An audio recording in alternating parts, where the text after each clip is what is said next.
nombre es Ángel Corso y voy a hablar sobre los grupos de sociedades. Con la evolución de los negocios en la segunda mitad del siglo XX en el mundo occidental y su creciente expansión debido a la bonanza de los conflictos bélicos, la necesidad de grandes capitales y la expansión geográfica de las empresas, en consecuencia la globalización y todo esto junto con la existencia de las sociedades que limitaban la responsabilidad de los socios, hizo que naciera y proliferaran los grupos de sociedades. Hoy en día los grupos de sociedades son, frente a la gran empresa por crecimiento o absorción, el modelo jurídico empresarial más usado en el mundo occidental, al presentar la ventaja de la independencia jurídica.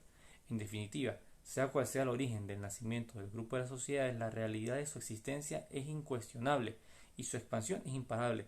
No obstante, existen muy pocos ordenamientos que regulan de una manera extensa y completa sus conceptos, características, funcionamiento y problemas que se plantean en su existencia.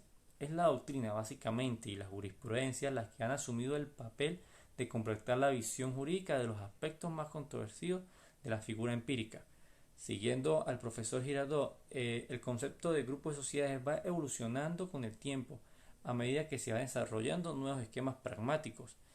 Ahora bien, tenemos que conocer sus elementos básicos que han quedado definidos ya hace una serie de años, puesto que la legislación los ha promulgado en diferentes países. Y podemos decir entonces que los elementos que conforman el concepto del grupo de sociedades serían, en primer lugar, la diversidad o pluralidad de sujetos jurídicos que lo conforman. ¿Esto qué es? Es la conjunción de diversas personas o entidades base para la conformación del grupo. En principio, las entidades mercantiles de base capitalista son el núcleo fuerte del tipo de sociedades que integran los grupos de sociedades. Y podemos decir que la mayoría de ellos están integrados únicamente por estos tipos. No obstante, considerando el grupo de sociedades en un concepto amplio, también podemos integrar los que son las personas físicas y las entidades no mercantiles, como últimamente se da con las fundaciones. El segundo elemento sería la ausencia de personalidad jurídica. Por lo que se conoce, ninguno de los derechos comparados concede a los grupos personalidad jurídica independiente. Dicha personalidad la ostenta todos y cada uno de los sujetos integrantes del grupo a un nivel individual. El grupo, por lo tanto, no tiene una personalidad jurídica propia independiente. El tercer elemento sería la dirección económica única o unitaria. Este es otro de los elementos definidores del grupo de sociedades, ya que no existe un grupo si no existe una dirección unitaria. Una entidad estará en un grupo si depende de una dirección única dentro del mismo, bien sea que dependa, en primer lugar, de la propia entidad, que sería la persona física o entidad o sociedad dominante. En segundo lugar, de otra entidad superior, que es cuando se trata de una filial o una sociedad dominada o independiente. Y en tercer lugar, de un órgano creado a través de conciertos de voluntades. Esto es un grupo de coordinación. Vamos a clasificar los grupos de sociedades. En primer lugar, según su jerarquía, encontramos los grupos verticales y horizontales. Los grupos verticales es cuando existe una sociedad dominante, es decir, que tendrá una superioridad jerárquica frente a las demás organizaciones en cuestión. Por lo tanto, habrá una que decide las pautas directrices y estas pautas directrices son las que van a ser llevadas a cabo por las demás organizaciones o sociedades.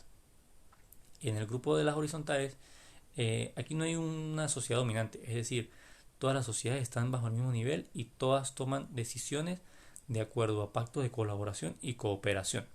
Por ende, aquí no vamos a encontrar jerarquía alguna. Ahora, en segundo lugar, según la naturaleza del instrumento utilizado en su constitución, encontramos los grupos de base financiera o societaria, que son los que se construyen a través de la adquisición de las participaciones de capital en otras sociedades. Y luego encontramos los grupos de base contractual, que son aquellos en que la unidad de dirección económica de las sociedades se componen y se asienta según los lazos de la naturaleza jurídico-convencional que se encuentra.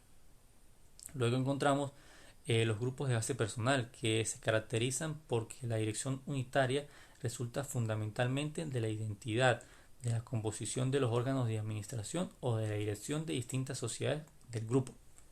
Ahora, en tercer lugar, encontramos según el apego al instrumento jurídico en su constitución, que son los grupos de derecho que se ponen en marcha a través de la normativa y la vigente ley, y luego los grupos de hecho, que estos son los que se consideran grupos de sociedades que cumplen con algunos requisitos, como por ejemplo, que exista alguna dirección común para todas las empresas que la integran. Y en cuarto lugar, según la función de la naturaleza de las relaciones de las que nace la dirección común. En primer lugar, encontramos los grupos contractuales, que son cuando la dirección entre la sociedad principal y las demás se basa en una relación contractual.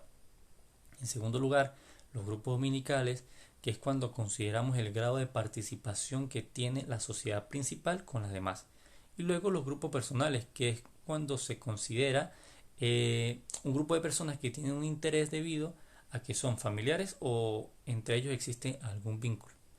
En conclusión, podemos decir que entendemos como grupo de sociedades aquella situación en la cual una o varias sociedades mercantiles están bajo el control de otra, que llamamos dominante, o en la que varias sociedades que no son entre sí ni dominantes ni dominadas establecen una organización común que permite una actuación conjunta. Muchas gracias.